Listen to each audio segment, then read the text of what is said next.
talk about how to do a proper push-up.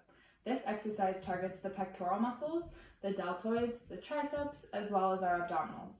We're going to start by getting down on the floor on our hands and knees, and we're going to place our wrists right below our shoulders so that it makes a perpendicular line with the floor. We want our hands to be just wider than shoulder width, and we want our fingers pointing straight forward. We're going to engage the core and do a slight pelvic tilt to make sure that our body is straight. We're then going to step out into a plank position. Once you're ready in this position, we're going to once again make sure that our core is nice and engaged and we're straight from our head shoulders to our heels. We're then going to bend at our elbows and make sure that we're tucking them behind our shoulders. We're going to go as low as we can without losing that line and then pressing the hands into the floor to return back up and straighten the elbows.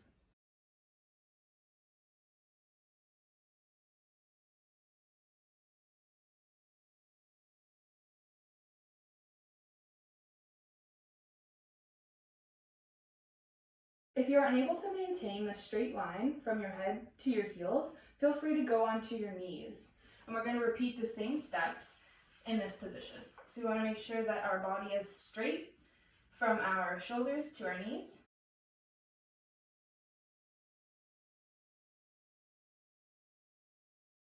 Some common mistakes we see are individuals having an arch in their back, which means they're not properly activating their core.